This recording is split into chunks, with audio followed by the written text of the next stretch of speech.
Hello বন্ধুরা, আসসালামু আলাইকুম। আজকেও তোমাদের সাথে শেয়ার করছি চাঁদ রাতের দিন আমি কেমন করে কাটাই আর আমার লাইফস্টাইল। ভাবলাম তোমাদের সাথে শেয়ার করি।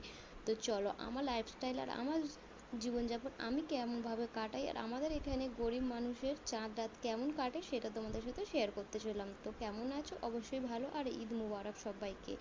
আর আমার তরফ থেকে তো চলো, এই মুরগিটা ননদ দিয়েছিল, বলেছিল ভাবি তোমাকে চাঁদ রাতের দিনকে একটা মুরগি দেবো, আমার অনেক মুরগি রয়েছে, চাষ করেছে, তো আমাকে একটা দিয়েছে, বলে ভাবি তুমি ঈদের দিনকে রান্না করবে। তো মুরগিটাকে ভালো করে গরম জল করে নিয়ে মুরগিটাকে ভালোভাবে ছাড়িয়ে নিচ্ছি।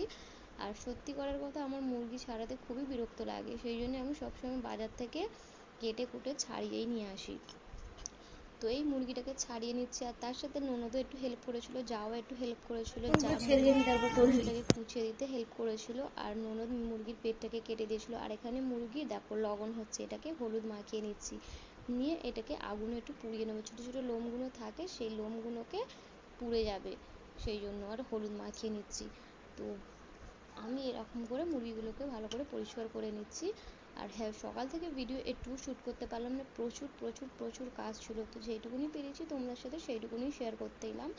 তো যদি ভালো লাগে প্লিজ একটু ফলো করে দিও, আর যারা ফেসবুক থেকে দেখছো ফলো করে দিও, যারা ইউটিউব থেকে দেখছো অবশ্যই একটু সাবস্ক্রাইব করে দিও, পাশে থেকো।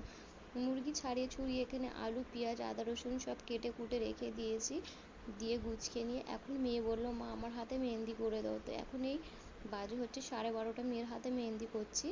মেয়ের হাতে মেহেন্দি করে নিয়ে তারপরে আবার কি কাজ রয়েছে দেখে নিয়ে তারপরে সব করে নিয়ে তারপরে ঘুমবো। এখন 12:30, দেড়টা না, না না না 1:30 এরকম বাজে, সরি আমার বলতে ভুল হয়েছে। তো মেয়ের হাতে এরকম সিম্পল ডিজাইন করে দিয়েছি আনতাবড়ি।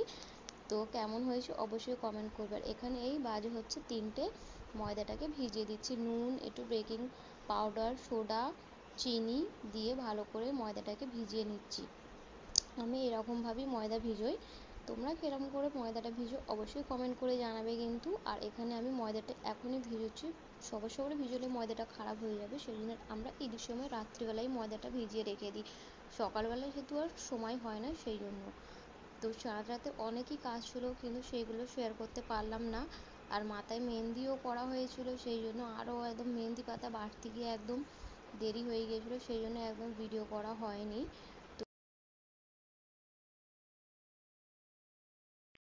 আর এখানে ওপর থেকে হালকা সর্ষের তেল দিয়ে দিয়েছি, চাইলে সাদা তেলও দিতে পারতাম, তো দিলাম না, সর্ষের তেল দিয়ে মাখিয়ে ভালো করে ময়দাটা রেখে দেবো সারা রাত। এখন বাজে অবশ্যই 3:15 এরকম বেজে গিয়েছিলো। তো এখানে ঈদের দিন ঈদ মুবারক হয় তোমাদের সবাইকে আমার তরফ থেকে। আমি যখন ভিডিও আপলোড করব সেই দিন এখন কোন দিন হয়ে যায় ঠিক নেই, আর এইটা অবশ্যই হয়ে গিয়েছে ঈদের দ্বিতীয় দিন।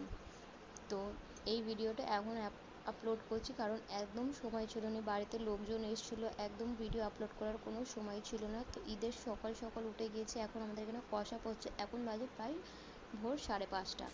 তো ঈদের দিন দেখো এখানে আমি সবার সবার রান্না করে নিচ্ছি, সব কিছু করে রেখে দিয়েছিলাম রাত্রে, যাতে আর সকালবেলা রান্না করতে সুবিধা হয়। একদিকে আলু ভাজতে দিয়ে দিচ্ছি, একদিকে পেঁয়াজ ভেজে নিচ্ছি, আর এখানে ময়দা আমার ভিজানো রয়েছে। আর এখানে সব কিছু গুছিয়ে নিয়ে চলে এলাম, মুরগির মাংসটা পেঁয়াজের মধ্যে দিয়ে দিয়েছি, দেশি মুরগি সেই জন্য আর আমি ভাজলাম না আলাদা করে, আলুগুলোকে লাল লাল করে ভেজে নিয়েছি। আর এখানে মুরগির মাংস দেখো কতটা পানি ছেড়েছে। আর মুরগির মাংসতে সব মশলা দিয়ে দিয়েছি, এতে আমি কি কি মশলা ব্যবহার করেছি দেশি মুরগি রান্না করার জন্য, আদা রসুন জিরে মরিচ গরম মশলা শুকনো লঙ্কা বাটা একদম ব্যবহার করে নিয়েছি। আর এখানে আমি সিমুই রান্না করবো বলে সিমুইটাও ভেজে নিয়ে মশলাগুলো রেখে দিয়েছি। আমি সব কিছু একা হাতে যেহেতু আর করতে হয় সেই জন্য আমার সবার সবার উঠতে হয়েছে, যেহেতু আর আমার মেয়ে উঠে গেলে আর কিছু করতে দেবে না সেই জন্য। তো আমি এই রান্নাগুলোকে সবার সবার করে নিচ্ছি, আবার বাড়িতে লোকজন আসলে, আর আমাদের এখানে দুটো জমাত হয়, একটা হচ্ছে 7:30, একটা হচ্ছে 8:30, সেই জন্য।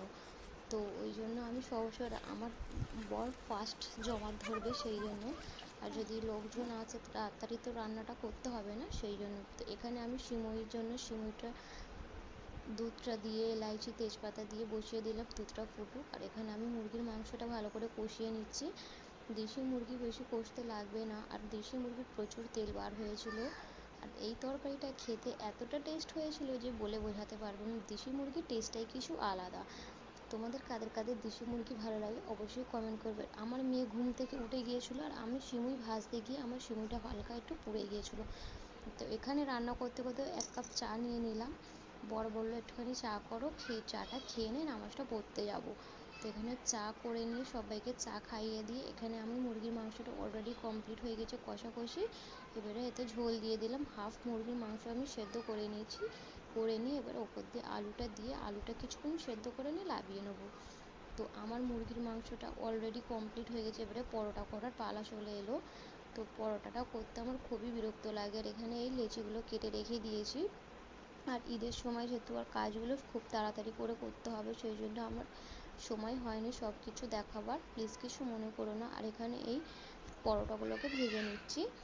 তো আমি এই দেখো পরোটাটা আমার এত সুন্দর নরম হয়েছিল আর এত খাস্তা হয়েছিল যে বলার মতো না। আমার পরোটাটা একদম নরম নরম হয়েছিল, যেহেতু আর আমি বেকিং সোডা দিয়ে ভিজিয়েছিলাম, এই বেকিং পাউডার দিয়ে ভিজিয়েছিলাম, সেই জন্য। আর আমি এটাকে হাত দিয়ে বেলে আর এমনি বেলন দিয়ে বেলে নিচ্ছি, যে কারণ হাত দিয়ে বাড়াতে গেলে তো কোনো জায়গা মোটা কোনো জায়গা শক্ত থাকে, সেই জন্য একবার হাত দিয়ে বাড়িয়ে নিয়ে আমি ওইটাকে বেলুন দিয়ে একদম প্লেন করে নিলাম, যেহেতু রান্নার জন্য কোনো জায়গায় গিটলে গিটলে থাকে। আর আমার পরোটাগুলো দেখো কত সুন্দর ফুলকো ফুলকো হয়েছে, পুরো লুচির মতন। তো আমার রেসিপিগুলোর আমার লাইফস্টাইল ভিডিও কেমন লেগেছে, কেমন করে কাটিয়েছে তোমাদের সাথে অবশ্যই শেয়ার করেছি।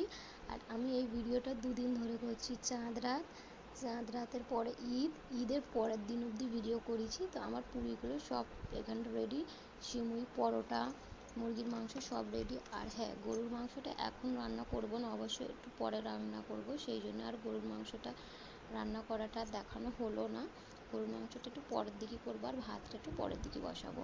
তো আমার এখানে সব কিছু রয়েছে, কিন্তু আমার এখানে কিছুই খাওয়ার ইচ্ছা হচ্ছে না। আমি এখানটা আমার জন্য ভাতের সাথে দেখো এই আলু ভর্তাটা করে নিয়েছি। আর গরুর মাংসের ভিডিওটা আমি দেখাতে পারলাম না, কিন্তু এখানে সব রয়েছে, গরুর মাংস মুরগির মাংস সব কিছু রয়েছে, কিন্তু খেতে পারলাম না। তো এইটা হয়ে গেছে ঈদের পরের দিন। এখানে আমরা ডায়মন্ড হাবড়ার নদীতে ঘুরতে চলে এলাম সবাই মিলে।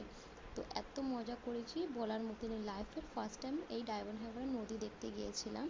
তো খুবই এক্সাইটমেন্ট ছিল মনের মধ্যে যে লাইফের প্রথমবার এই গিয়েছি নদী দেখতে, যেহেতু আমাদের বাড়ি থেকে কাছাকাছি, সেই জন্য কোনোদিন বরমশাই নিয়ে যায়নি, এই ফার্স্টবার নিয়ে গিয়েছে, সেই জন্য খুব এক্সাইটমেন্ট ছিল ঘুরতে যাওয়ার। তো আমার এই ভিডিওগুলো কেমন লেগেছে অবশ্যই কমেন্ট করবে, হয়তো ভিডিওটা আপলোড করতে কিছুটা দেরি হয়ে যাবে। আর এখানে দেখো নারকোল দোলনা হচ্ছে আমার মেয়ে। তো এরকমই কিছু ছোটো ছোটো মুহূর্ত তোমাদের সাথে শেয়ার করেছি। যদি ভালো লেগে থাকে অবশ্যই আমার চ্যানেলটাকে সাবস্ক্রাইব করে পাশে থেকো। আর যেহেতু আর আমার এটা রান্নার ভিডিও, কিন্তু আমি সব রকম এতে ছেড়ে দিচ্ছি, তো প্লিজ যদি ভালো লাগে ফলো আর সাবস্ক্রাইব অবশ্যই করে